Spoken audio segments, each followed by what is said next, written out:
వివిధ అభివృద్ధి పనులకు శంకుస్థాపన చేసిన బట్టి విక్రమార్క. అంబేద్కర్ సాక్షిగా వివాహం చేసుకున్న ఓ యువజంట. క్రీడలను ప్రారంభించిన కలెక్టర్ ఆదర్శ్ సురభి. ఎన్సీక్యూసీలో ప్రపంచ స్థాయి 2 అవార్డులు సాధించామన్న చేతన్ చట్కర్.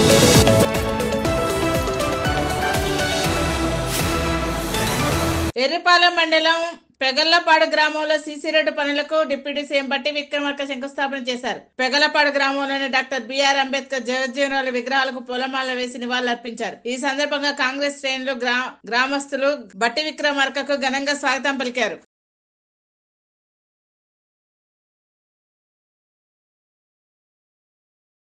ఎన్సీక్యూసీలో ప్రపంచ స్థాయి 2 అవార్డులు సాధించడం గర్వంగా ఉందని quality forum circle of India director Chetan Chatkar అన్నారు. ప్రపంచ రికార్డు అవార్డు సాధించడం గర్వంగా ఉందని, నైపుణ్యం, నాణ్యత పెంపు, మేక్ ఇన్ ఇండియా, స్వచ్ఛంద భారత్ ప్రోత్సహిస్తుందని ఆయన తెలిపారు.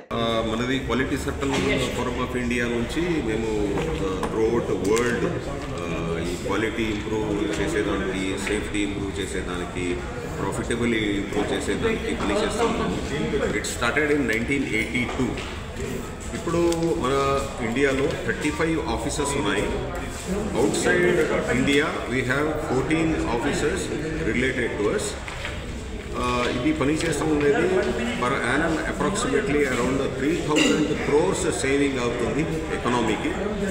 So we are one of the catalyst agent for that. మన దగ్గర ఆల్మోస్ట్ 2,000+ ఆర్గనైజేషన్స్ ఉన్నాయి. మీరు స్టీల్ ఇండస్ట్రీ చెప్పండి, paper industry, railways, power, Adani, BHEL, BLE, రకరకాల కంపెనీస్ మన దగ్గర లైఫ్ మెంబర్షిప్ ఉన్నాయి. ఈసారి గ్వాలియర్లో నేషనల్ కన్వెన్షన్ జరిగింది డిసెంబర్ మంత్లో 27 to 30th.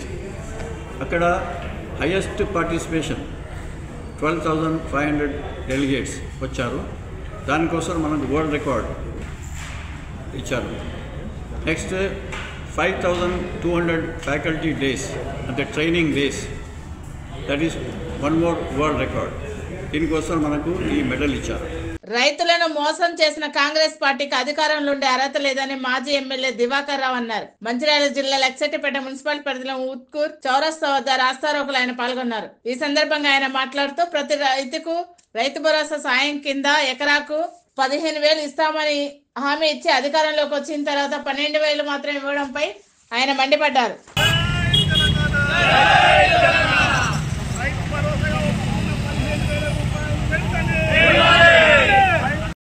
రేవంత్ రెడ్డి సర్కారు తక్షణమే ప్రజలకు క్షమాపణ చెప్పాలి.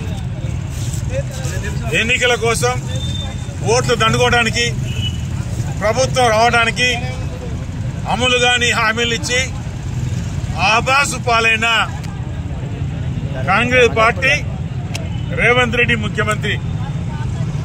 ఆనాడు ఎన్నికల ముందు కేసీఆర్ గారి నాయకత్వాన దాదాపు 80,000 కోట్ల రూపాయలు రైతాంగం ఖాతాలో మరి డబ్బులు జమ చేసిన సంగతి యావత్తు తెలంగాణ గడ్డ మీద పుట్టిన ప్రతి రైతాంగం తెలుసు. ఆనాడు బీఆర్ఎస్ పార్టీ ఇచ్చిన దానికన్నా నేను ఎక్కువ ఇస్తాను, ఎకరానికి 7,500 ఇస్తామని చెప్పి ఓట్లు దండుకొని ఇప్పటికే 1,50,00,000 ఎకరాలకి 70 లక్షల రైతాంగానికి దాదాపు 10,000 కోట్లు ఇప్పటికే రైతులకు మోసం చేసిన సందర్భాలు. మళ్ళీ నిన్నగాక మొన్న నేను 15,000 ఇవ్వను, నేను 12,000 ఇస్తామంటే ఆనాడు ఎన్నికల ముందు ఎందుకన్నావు? ఏ నోటు అన్నావు? ఇలా మాట తప్పుతున్నావు. మాట తప్పిన ఈరోజు ప్రభుత్వం బేషరతుగా రాష్ట్రంలో 70 లక్షల రైతాంగానికి ఇలా క్షమాపణ చెప్పాలి. కాంగ్రెస్ పార్టీ ఇలా మోసం చేశారు. అదేవిధంగా మరి అది కూడా షరతులతో లేకుండా గతంలో కేసీఆర్ ఏ రకంగా ఇచ్చారో 1,50,00,000 ఎకరాలు ఏ రకంగా ఇచ్చారో అదే రకంగా రైతు, అది ఏ రైతైనా ఖచ్చితంగా రైతాంగానికి ఆ రకంగా ఇవ్వాలని కూడా మేము డిమాండ్ చేస్తున్నాం. ఇవాళ మంచిర్యాల నియోజకవర్గంలో దాదాపు 67,000 ఎకరాల భూమికి ఈ రోజు నష్టం చేశారు, మోసం చేశారు. ఆనాడు ఎన్నికల ముందు పెట్టుకున్నారు.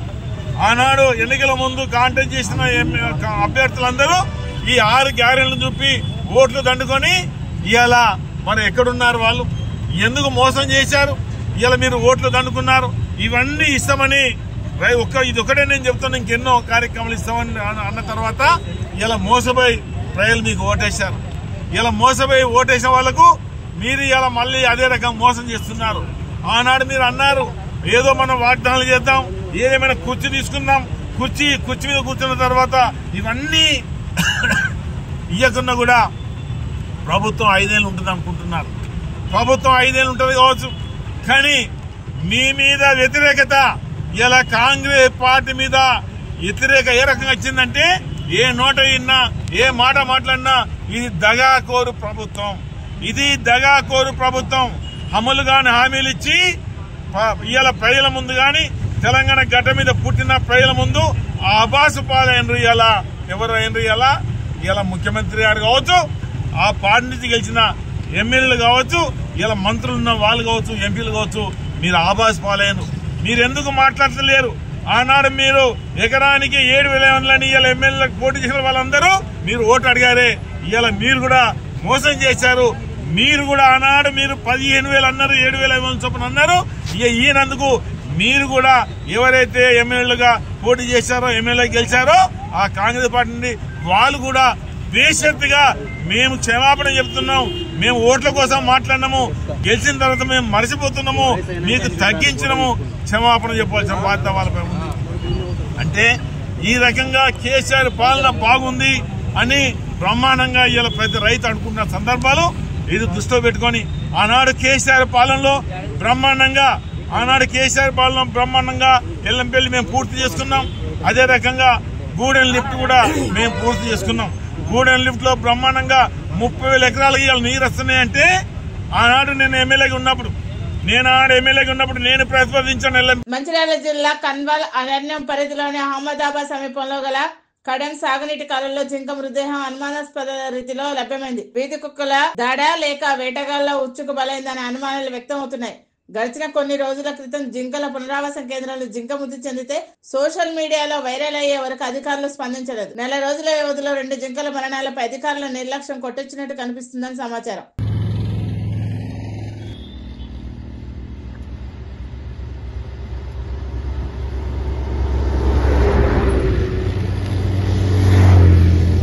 కేంద్ర హోంశాఖ శాఖ మంత్రి అమిత్ షా పార్లమెంట్ లో బాబాసాహెబ్ అంబేద్కర్ ను అవమానించిన తీరుకు నిరసనగా మాల సంఘాల జేసీ పిలుపు మేరకు రాష్ట్ర వ్యాప్త బీజేపీ కార్యాలయం ముట్టడిలో భాగంగా నాంపల్లిలోని బీజేపీ రాష్ట్ర కార్యాలయాన్ని మాల సంఘాల జేసీ చైర్మన్ జి చెన్నయ్య నాయకత్వంలో ముట్టడి చేపట్టారు.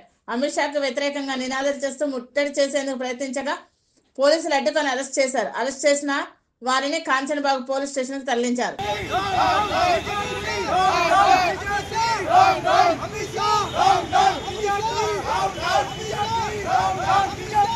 ఢిల్లీ ఎన్నికల ప్రచారంలో భాగంగా బీజేపీ అభ్యర్థి రమేష్ బిదూరి ప్రియాంక గాంధీ మీద చేసిన అనుచిత వ్యాఖ్యలకు నిరసనగా ఖమ్మం జిల్లా కాంగ్రెస్ పార్టీ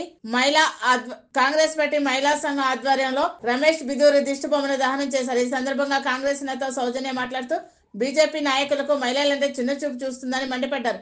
ఇప్పటికే అనుచిత వ్యాఖ్యలు చేసిన అభ్యర్థి టికెట్ ను రద్దు చేయాలని డిమాండ్ చేశారు. బీజేపీ ప్రభుత్వం మహిళలకు క్షమాపణ చెప్పాలని లేని పక్షంలో ఢిల్లీలో నిరసన కార్యక్రమం చేపడతానని హెచ్చరించారు.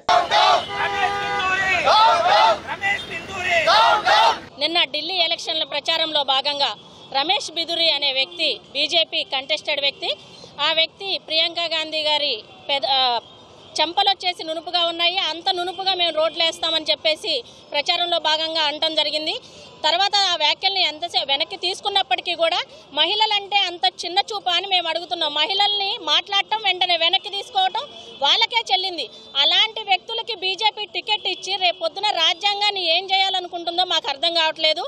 అలాంటి వ్యక్తులకి ఇప్పటికైనా సరే ఆ టికెట్ ఇచ్చిన దాన్ని వెంటనే క్యాన్సిల్ చేయాలని చెప్పేసి బీజేపీ వాళ్ళ కంటెస్టెడ్ అబ్బాయి కాబట్టి ఆ తరపున బీజేపీ ప్రభుత్వం కూడా బేషరతుగా క్షమాపణ చెప్పాలని చెప్పేసి, మోడీ క్షమాపణ చెప్పాలని చెప్పేసి మేము డిమాండ్ చేస్తున్నాం. అలాగే ఈరోజు దానికి నిరసనగా కాంగ్రెస్ పార్టీ ఆధ్వర్యంలో, మహిళా కాంగ్రెస్ ఆధ్వర్యంలో మేయర్ గారు, అలానే మా అనుబంధ సంఘాల అధ్యక్షులు అందరం కలిసి భారీ ఎత్తున ఈరోజు రమేష్ బిదురి దిష్టిబొమ్మ దహనం చేయడం జరిగింది. ఇప్పటికైనా కానీ బీజేపీ ప్రభుత్వానికి మేము ఒక్కటే చెప్తున్నాం, ఏదో గెలిచామని సంబరపడకండి. మీరు గెలిచింది తక్కువ మెజారిటీతో మాత్రమే. మీరు ఒళ్ళు దగ్గర పెట్టుకొని మాట్లాడండి. మీతో పాటు ఉండే వాళ్ళకి మీకు కూడా చెప్తున్నాము, జాగ్రత్తగా మాట్లాడండి, జాగ్రత్తగా ఉండండి. మహిళల్ని ఇంకొకసారి కించబడితే ఇప్పుడు ఒట్టి దిష్టి బొమ్మే దహనం చేసినాం, రేపు పొద్దున మిమ్మల్ని అందరినీ కూడా ఢిల్లీ వచ్చి మరి చెప్పులతో దండతోటి మేము మిమ్మల్ని అలంకరణ చేసి రోడ్డు మీద నిలబెడతామని చెప్పేసి తెలియజేసుకుంటూ మళ్ళీ బేషరతుగా వాళ్ళకి క్షమాపణ చెప్పి బీజేపీ ప్రభుత్వం క్షమాపణ చెప్పాలి, మోడీకి క్షమాపణ చెప్పాలని చెప్పేసి ఈ సందర్భంగా మేము దీన్ని డిమాండ్ చేస్తున్నాం. వనపర్తి జిల్లా ధన్లోని యాప్ల ద్వారా 2 కోట్లు కాజేసిన సైబర్ నేరగాళ్ల మూటలపై ప్రజలు అప్రమత్తంగా ఉండాలని వనపర్తి జిల్లా ఎస్పీ రావుల గిరిధర్ సూచించారు. ఆన్లైన్ ద్వారా ధ్వని యాప్ పేరుతో గుర్తు తెలియని వ్యక్తులు అమాయకులకు ఫోన్లు చేసి మీకు లోన్ శాంక్షన్ అయిందని, ఇన్సూరెన్స్ ప్రాసెసింగ్ ఫీజు పేరుతో కోట్ల రూపాయల టోకరా పెట్టారన్నారు. ఈ కేసును ఛేదించడంలో ప్రతిభ కనిపించిన cyber crime DSP Ratnam, SI DSRC SI Raviprakash, cyber crime constable Satyam, Nagesh, Vijay police సిబ్బందిని క్యాష్ రివార్డ్ తో ఎస్పీ ప్రత్యేకంగా అభినందించారు. ఖాళీ సమయాల్లో ఫేస్బుక్ చూడడంలో ధని యాప్ అనేది ఒకటి కనబడ్డది, అడ్వర్టైజ్మెంట్ కనబడగానే దాన్ని క్లిక్ చేశాడు. తనకి ఏదైనా లోన్ దొరుకుతుందేమో అని ప్రయత్నం చేస్తున్నప్పుడు దానిలో వెంటనే అతనికి ఒక ఫోన్ నెంబర్ నుండి ఒక కాల్ వచ్చింది. కాల్ వచ్చిన తర్వాత మీరు లోన్ గురించి వెతుకుతున్నారు కదా అంటే అవును అని చెప్పడం. తర్వాత వాళ్ళు మీకు 3 లక్షలు లోన్ ఇస్తాము, దానికి ప్రాసెసింగ్ ఫీజు ఇతరత్ర ఫీజులు కట్టాలి, రిజిస్ట్రేషన్ కావాలి అని చెప్పి 8,600 కట్టమని ఒకసారి, 6,800 కట్టమని ఒకసారి, ఇట్లా కట్టించుకొని దాదాపుగా 15,000 రూపాయలు వాళ్ళు కట్టించుకున్న తర్వాత అతనికి డౌట్ వచ్చింది. డౌట్ వచ్చిన తర్వాత అరే నేను మోసపోయానేమో అని చెప్పి మళ్ళీ తెల్లవారి ఫోన్ చేస్తే వాళ్ళు ఇంకా మరింత డబ్బు కట్టాలా, నీకు 3 లక్షల లోన్ రావాలంటే అని చెప్పి చెప్పడంతోనే అతనికి డౌట్ నిజంగానే ఇది కన్ఫర్మ్, ఇది చీట్ చేస్తున్నానని అర్థం చేసుకొని వెంటనే 1930 అనే నంబర్కు డయల్ చేశాడు. చేస్తే ఆ అమౌంట్ ఫ్రీజ్ అవ్వడం జరిగింది. తర్వాత ఫ్రీజ్ చేయడానికి ప్రయత్నం చేస్తే అందులో డబ్బు లేదు. వెంటనే వాళ్ళు డైరెక్ట్ చేశారు, మీరు ఇమ్మీడియట్గా పోయి పోలీస్ స్టేషన్లో కంప్లైంట్ ఇవ్వండి అని చెప్పి చెప్పడంతో ఈయన వచ్చి మన పోలీస్ స్టేషన్ వనపర్తి టౌన్లో కంప్లైంట్ ఇవ్వడం జరిగింది. ఇవ్వడంతో వెంటనే కేసు నమోదు చేసుకొని దీన్ని పూర్తిగా ఏ నెంబర్ నుండి వచ్చింది ఏంటి అనేది, ఏ బ్యాంక్ అకౌంట్కు డబ్బులు ట్రాన్స్ఫర్ అయ్యాయని మనము వారికి ఇన్వెస్టిగేషన్ స్టార్ట్ చేయడం జరిగింది. చేయడంతో దీనిలో మొత్తంగా ఈ లింక్లో 7 అఫెండర్స్ మనకు దొరికారు. దీనిలో సోడే కృష్ణకుమార్, ఇతను మన్ననూరు విలేజ్ గోపాల్పేటకు చెందినవాడు. తర్వాత కొత్త ఆంజనేయులు, ఈయన కూడా మన్ననూరు విలేజ్ గోపాల్పేట మండలానికి చెందినవాడు. జానుపల్లి నితీష్ కుమార్ రెడ్డి, ఈయన కూడా మన్ననూరు వ్యక్తి. అగుపోగు మహేష్, ఇతను గాంధీనగర్ వనపర్తి టౌన్కి చెందిన వ్యక్తి. సోడే భాను మన్ననూరు వ్యక్తి, ఈయన కూడా. తర్వాత దోశల నవీన్ కుమార్ రెడ్డి, ఇతను మల్లేపల్లి విలేజ్ పాన్గల్ మండలం చెందినవాడు. మోరెడ్డి ఉదయ్ కుమార్ రెడ్డి, ఇతను హౌసింగ్ బోర్డు కాలనీ గద్వాల్ టౌన్కి చెందినవాళ్ళు. వీళ్ళంతా ఒక ముఠాగా తయారై ఎవరైతే లోన్స్ గురించి వెతికే వాళ్ళు అమాయకులు ఉన్నారో వాళ్ళకి ఫోన్లు చేసి లోన్లు ఇప్పిస్తామని చెప్పి వాళ్ళతోనే డబ్బు కట్టించుకొని మోసం చేస్తారు. అయితే దీనికి వీళ్ళను పూర్తిగా ఇంటరాగేట్ చేసినప్పుడు మాకు కొన్ని భయంకరమైన నిజాలు బయటపడ్డాయి. ఏంటంటే వీళ్లకు ఈ పని అప్పచెప్పిన వాళ్ళు అంకిత్, రాహుల్ మరియు పంకజ్ అనే వాళ్ళు వీళ్ళు మెయిన్ ఆర్గనైజింగ్ చేసే నేరస్తులు. వీళ్ళు ఢిల్లీ మరియు వెస్ట్ బెంగాల్లో ఉండి ఇలాంటి చదువుకున్న ఈజీగా డబ్బు సంపాదించాలని అనుకునే వ్యక్తులను వాళ్ళు టార్గెట్ చేసుకొని వాళ్ళు ఎంప్లాయీస్గా పెట్టుకుంటారు. ఎంప్లాయీస్ ఎట్లంటే కమిషన్ బేస్డ్ ఎంప్లాయీస్. వీళ్ళతోని వాళ్ళు ఏం చేస్తారు, ఈ లోన్స్ గురించి తిరుగుతున్న వాళ్ళను, తర్వాత డబ్బు అవసరం ఉన్న వాళ్ళను ఈ ధని యాప్లోను ముద్రా లోన్లలో ఇన్ఫర్మేషన్ అప్లోడ్ చేసిన కస్టమర్ల యొక్క సమాచారాన్ని వాళ్ళు దొంగిలించి బ్యాంకుల ద్వారా దొంగిలించి వాళ్ళు ఈ ప్రాంతానికి చెందిన వ్యక్తుల అయితే ఈ గ్యాంగ్ మహారాష్ట్ర చెందిన వ్యక్తుల కస్టమర్ల డేటా ఉంటే మహారాష్ట్ర గ్యాంగ్, మన ముంబై వాళ్ళకు ఉంటే ముంబై వాళ్ళకు, మధ్యప్రదేశ్ వాళ్ళు ఉంటే మధ్యప్రదేశ్లో ఇట్లా నెట్వర్క్లో ఉన్న ఈ కమిషన్ బేస్డ్ ఎంప్లాయీస్కి వాళ్ళు సమాచారం ఇచ్చి వీళ్ళని మోసం చేయమని చెప్పి చెప్తారు. చెప్పిన తర్వాత వీళ్ళు మోసం చేసి మీకు లోన్ కావాలంటే ఇంత కట్టాలని చెప్పగానే వాళ్ళ యొక్క అకౌంట్ మ్యూల్ అకౌంట్ నంబర్స్ ఇవ్వడం జరుగుతుంది. ఆ మ్యూల్ అకౌంట్ నంబర్ల ద్వారా ఈ ట్రాన్స్ఫర్ అయిన డబ్బులో వీళ్ళకు 25% వీళ్ళకి ఇస్తారు. ఈ పంకజ్ మరియు రాహుల్, అంకిత్ అనే వాళ్ళు వీళ్ళకు 25% ఇచ్చి 75% వాళ్ళు పెట్టుకుంటారు. ఈ విధంగా ప్రజలను మోసం చేసిన అమౌంట్ ఇప్పటివరకు ఈ గ్యాంగ్ ద్వారా 2 కోట్ల రూపాయలు మోసం చేయడం జరిగింది. ఎందుకంటే వీళ్ళకి తెలుగు వస్తాయి కాబట్టి తెలుగు కస్టమర్ల నంబర్లే ఇస్తారు. వీళ్ళకి మరాఠీ వచ్చిన వాళ్ళకు మరాఠీ కమిషన్ బేస్డ్ ఎంప్లాయీస్ వాళ్ళ నెట్వర్క్లో భాగమైన వాళ్ళకు మరాఠీ వాళ్ళ నంబర్లు ఇస్తారు. తర్వాత మధ్యప్రదేశ్ హిందీ తెలిసిన వాళ్ళకి హిందీ ఇస్తారు. ఉత్తరప్రదేశ్ వాళ్ళకు వాళ్ళ స్లాంగ్ వాళ్ళకి ఇస్తారు. ఇట్లా ఈ అంకిత్, రాహుల్, పంకజ్ లాంటి వాళ్ళకు దాదాపు 10 లోకల్ గ్యాంగ్స్ ఉన్నాయనేది సమాచారం వచ్చింది. దాదాపుగా 36 మంది దీనిలో పార్టిసిపేట్ చేసినట్టుగా మనకు ఎవిడెన్సెస్ ఉన్నాయి. వాళ్ళని కూడా త్వరలో పట్టుకుంటాం. ఇప్పుడైతే వీళ్ళ దగ్గరికి వెళ్ళి 6 మొబైల్ ఫోన్స్, నేరానికి పాల్పడ్డ 6 మొబైల్ ఫోన్స్ మరియు 4 బైక్స్ స్వాధీనం చేయడం జరిగింది. వీళ్ళు అంటే యుక్త వయసులో ఉన్నవాళ్ళు కాబట్టి వీళ్ళకు డబ్బుతోని ఆనందాలు పొంది అలవాటు ఏర్పడింది. వివిధ ప్రదేశాలు తిరగడము, విమానాల్లో ఒక్కొక్కడు 5-6 సార్లు విమానాల్లో ప్రయాణం చేశారు. వివిధ ప్రదేశాలు పోయి అక్కడ తాగడము, పేకాట ఆడడము, ఇటువంటి పనులు చేసి వీళ్ళకు వచ్చిన దాదాపు 50 లక్షల రూపాయలు మొత్తం ఖర్చు పెట్టేశారు. నీళ్ళలా ఖర్చు పెట్టేశారు. ఎందుకంటే వీళ్ళకి డబ్బు విలువ తెలియదు. చాలా సింపుల్గా వచ్చే డబ్బు కాబట్టి దాన్ని కూడబెట్టుకుందామని కూడా ఆలోచన లేదు. అట్లా వీళ్ళు మొత్తం 2 కోట్ల రూపాయలు మోసం చేసి వీళ్ళ మెయిన్ గ్యాంగ్కు 1,50,00,000 రూపాయలు అప్పచెప్పి వీళ్ళు తమ వంతు వాటాగా వచ్చిన 50 లక్షలను దుర్వినియోగం చేయడం జరిగింది. వీళ్ళను ఇప్పుడు పట్టుకోవడం జరిగింది 7గురిని.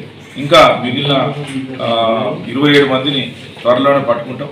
గతంలో కూడా సైబర్ క్రైమ్ విషయంలో నేరం చేసిన వాళ్ళ కొత్తకోట గ్యాంగ్ను 18 మందిని పట్టుకోవడం జరిగింది. దానిలో మెయిన్ అక్యూజ్డ్ కొంతమంది వాళ్ళు మోసం చేసిన డబ్బుతో ఇల్లు కట్టుకున్నారు. ఆ ఇల్లు కట్టుకున్న సమాచారం కూడా తీసుకొని మనము కోర్టుకు సమాచారం ఇవ్వడం జరిగింది. వాటిని ఎట్టి పరిస్థితుల్లో కోర్టు కన్ఫిస్కేట్ చేసి వాటిని ఆక్షన్ చేయమని మేము రిక్వెస్ట్ పెట్టడం జరిగింది. ఆక్షన్ చేసిన డబ్బును బాధితులకు పంచాలని చెప్పి మేము కోర్టుకు రిక్వెస్ట్ పెట్టడం జరిగి కోర్టు పరిశీలనలో ఉన్నది. ఈ విధంగా సంపూర్ణంగా బాధితులకు మేము మద్దతుగా నిలవాలనే ప్రయత్నంలో భాగంగా ఇటువంటి కార్యక్రమాలు చేస్తున్నాం. ఇందులో భాగస్వాములైన ప్రతి డిఎస్పీలు, తర్వాత రత్నం గారు, ఎంపీ రత్నం గారు, వెంకటేశ్వరరావు, తర్వాత మన టౌన్ ఇన్స్పెక్టర్ కృష్ణ మరియు టౌన్ ఎస్ఐలు హరి, తర్వాత రూరల్ ఎస్ఐ జలంధర్, తర్వాత సిసిఎస్ ఇన్స్పెక్టర్ రవిపాల్, సిసిఎస్లో ఉన్న తిరుపతి రెడ్డి, తర్వాత జయన్న, వీళ్ళందరూ కూడా సమిష్టిగా కానిస్టేబుల్స్ ఉన్నారు చాలామంది. మన రవి ఉన్నాడు, ఎస్బీలో పనిచేసే రవి, ఎస్బీలో పనిచేసే నరేష్ ఇన్స్పెక్టర్, వీళ్ళంతా ఒక టీమ్గా ఏర్పడి పనిచేస్తున్నాం. దీన్ని ఎట్టి పరిస్థితులలో ఇటువంటి సైబర్ క్రైమ్స్ జరగద్దనే ఉద్దేశంగా అవేర్నెస్ ప్రోగ్రామ్స్ పెడుతున్నాం. అంతేకాకుండా రత్నం వాళ్ళ టీంలో ఉన్న కానిస్టేబుల్స్ ఎవరండి? తిరుపతి జిల్లా పోలీసుల ఆధ్వర్యంలో జనమైత్రి క్రీడలను జిల్లా కలెక్టర్ ఆదర్శ్ శిరూబే ప్రారంభించారు. పోలీసులకు ప్రజలకు మధ్యలో స్నేహపూర్వక వాతావరణం ఏర్పరిచేందుకు క్రీడలు ఎంతగానో ఉపయోగపడతాయని చెప్పారు. క్రీడలు కేవలం శారీరక ఆరోగ్యాన్ని కాపాడడం మాత్రమే కాకుండా మానసిక ఉల్లాసానికి దోహదపడతాయన్నారు. సెలవులు వచ్చినప్పుడు యువత ఇతర పోకడలకు పోకుండా క్రీడలను ఆడాలన్నారు. ఇది నిజంగా కూడా అనుభవజ్ఞులు ఉండేటువంటి చక్కటి క్రీడా నైపుణ్యం ఉంది మన స్థానంలోకి వచ్చారు.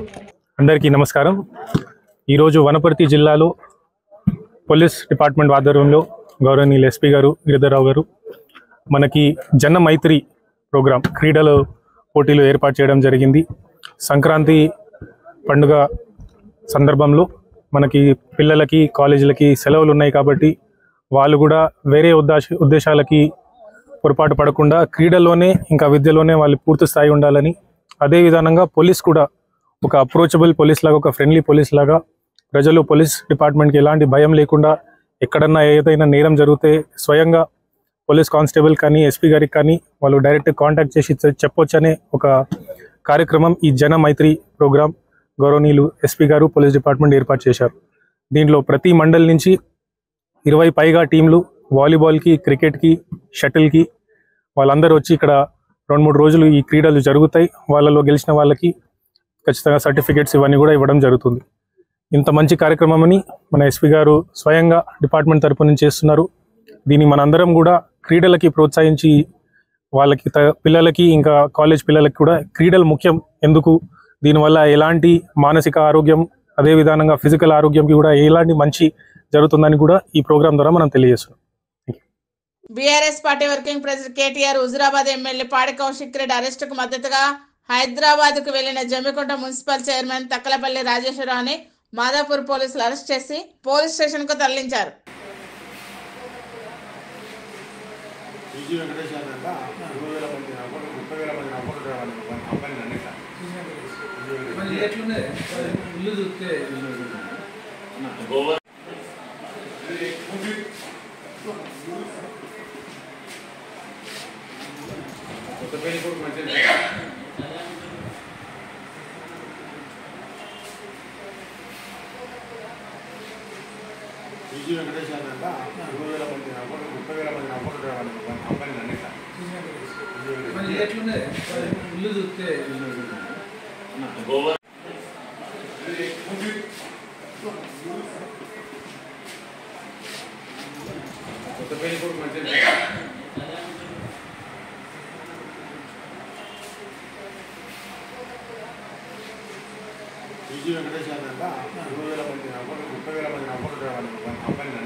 భద్రాద్రి కొత్తగూడెం జిల్లా పెనుపాక మండలంలోని అమరారం గ్రామంలో అన్ని శాఖల ప్రభుత్వ అధికారులతో గ్రామ పంచాయతీ సమీక్ష సమావేశం జరిగింది. ఈ సమావేశంలో పెనుపాక ఎమ్మెల్యే పాయం వెంకటేశ్వర్లు పాల్గొన్నారు. పంచాయతీలలో నీటి సరఫరా, కరెంటు సమస్య, ఇరిగేషన్, విద్యా, వైద్య అన్ని సమస్యలను పరిష్కరించిన అధికారులను ఆదేశించారు. రాష్ట్ర ప్రభుత్వం అందించే ఇందిరమ్మ ఇండ్లకు అర్హులైన నిరుపేద కుటుంబాలకు ప్రతి ఒక్కరికి ఇప్పించే బాధ్యత తనదని భరోసా ఇచ్చారు. అక్కలకు, చెల్లెళ్లకు, అన్నలకు, తమ్ముళ్లకు, నాతో వచ్చినటువంటి కాంగ్రెస్ పార్టీ నాయకులు, కార్యకర్తలకు, మీడియా వారికి నా తరపున, కాంగ్రెస్ పార్టీ ప్రభుత్వం తరపున నమస్కారాలు తెలియజేస్తా ఉన్నా. అదేవిధంగా కొత్త సంవత్సర శుభాకాంక్షలు కూడా తెలియజేస్తా ఉన్నాను. ఈరోజు ఈ సమావేశం ఇక్కడ పెట్టడానికి ప్రధాన కారణం, మీరు 2023 నవంబర్ 30వ తారీఖున జరిగిన అసెంబ్లీ ఎన్నికల్లో మీరందరూ కూడా ఆ రోజున కాంగ్రెస్ పార్టీగా చెప్పిన 6 గ్యారంటీ పథకాలు ఏదైతే నాతో పాటు ఇక్కడ కూర్చున్నటువంటి నాయకులు, కార్యకర్తలు మీకు చెప్పామో అవన్నీ కూడా నమ్మి విశ్వసించి కాంగ్రెస్ పార్టీ ప్రభుత్వం అధికారంలోకి రావాలని చెప్పి మరి పెనుపాక నియోజకవర్గం నుంచి మీరెంతో విశ్వసనీయత, అభిమానంతో 35,000 ఓట్ల మెజార్టీతో మీ ఎమ్మెల్యేగా నన్ను గెలిపించారు. ఎమ్మెల్యేగా నేను మీ ఎమ్మెల్యేగా ఈరోజు మీ ముందు వచ్చాను. ఇవాళ ఈ సమావేశం ఉద్దేశం ఏంటంటే, మీరు గెలిపించినటువంటి మీ ఎమ్మెల్యేగా, మీరు గెలిపించినటువంటి ప్రజాప్రభుత్వం మన ముఖ్యమంత్రి రేవంత్ రెడ్డి గారు పరిపాలన సంవత్సరం పూర్తి చేసుకున్నాం. ఈ సంవత్సర కాలంలో ఈ ప్రభుత్వం అమలు చేస్తున్న సంక్షేమ కార్యక్రమాలు, అభివృద్ధి కార్యక్రమాలు ఏ రకంగా జరుగుతూ ఉన్నాయి, అవన్నీ మీకు అందుతున్నాయా లేదా, అందకపోతే ఎందుకు అందట్లేదు, ఇంకా చేయాల్సిన. ఖమ్మంలోని రామన్నపేట కాలనీ బొమ్మస్వామి గుడి రోడ్ల స్థలం వివాదంలో 2 కుటుంబాల మధ్య వివాదం చోటు చేసుకుంది.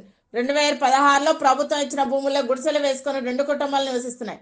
గత 2 రోజుల క్రితం ఇరు కుటుంబాల మధ్య స్థలంలో నిర్మాణ విషయంలో ఒకరిపై ఒకరు దాడి చేసుకుని ఖమ్మం అర్బన్ పోలీస్ స్టేషన్ లో ఫిర్యాదు చేసుకున్నారు. కేసు నమోదు చేసి పోలీసులు దర్యాప్తు చేపట్టారు. నిలబడితే ఇంత రాయి తీసుకొని అని యాడ్ పెట్టేస్తారు కాబట్టి చేయి మీద రాయి మన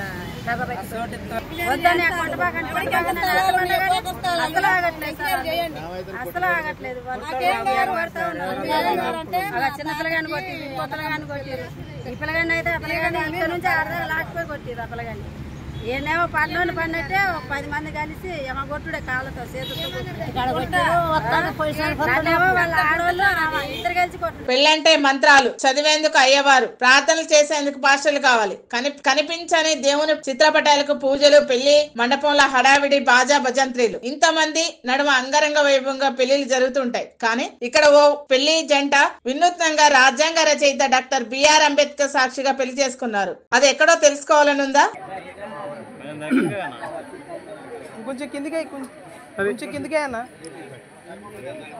బాగా ఇక్కడ వరకు వస్తుంది. అది ఖమ్మం జిల్లా సత్తుపల్లి మండలం రామానగరం గ్రామానికి చెందిన పిల్లి ప్రసన్న కుమార్ ఇంజనీరింగ్ చదివి ఆస్ట్రేలియాలో జాబ్ చేస్తున్నాడు. తాను చిన్నతనం నుంచి బడిలో ఉపాధ్యాయులు, ఇంటి దగ్గర తల్లిదండ్రులు అంబేద్కర్ గొప్పతనం గురించి చెప్పిన మాటలు మనసులో గట్టిగా నాటుకున్నాయి. ఆయన అడుగుజాడల్లో నడిచేందుకు అంబేద్కర్ భావాజాలంతో బతుకంటే ప్రసన్న కుమార్ కి చాలా ఇష్టం. ఈ క్రమంలోనే తన పెళ్లి విషయంలో కూడా అంబేద్కర్ పై తనకున్న ఇష్టాన్ని చూపించారు. ఇంట్లో తల్లిదండ్రులను పెళ్లి చేసుకునే భార్య మనిషిని ఒప్పించి అంబేద్కర్ సాక్షిగా పెళ్లి చేసుకున్నారు. కనిపించని దేవుళ్లకు లక్షల రూపాయలు ఖర్చు చేసి పూజలు చేయడం కంటే తమ భవిష్యత్తుకి బంగారు బాటలు వేసిన అంబేద్కర్ దేవుడు అంటూ తాను ఇష్టపూర్వకంగా పెళ్లి చేసుకున్నట్లు చెప్తున్నాడు. హ్యాండ్స్ కొంచెం క్లోజ్ చేయి. ఓకే చూడు, రెడీ. ఓకే. ఇంత గొప్ప వేడుకగా జరిగిన ఈ పెళ్లి ఎలా జరిగిందనే డౌట్ రావచ్చు. విద్యావేత్తలైన doctor Kochela Srinivasarao, retired teacher Lakshmaiah చేతుల మీదుగా ఈ తంతును నడిపించారు. ముందుగా మండపంపైకి వచ్చిన కొత్త జంటలతో అంబేద్కర్ చిత్రపటానికి పూలమాల వేయించి ఇద్దరిని రాజ్యాంగంపై ప్రమాణం చేయించి ఇరువురిని దండలు మార్చడంతో ఈ పెళ్లి తంతు ముగుస్తుంది. అనంతరం వివాహం జరిపిన అతిథులు అంబేద్కర్ గురించి, రాజ్యాంగం గురించి వచ్చిన బంధువులకు సవివరంగా వివరించారు.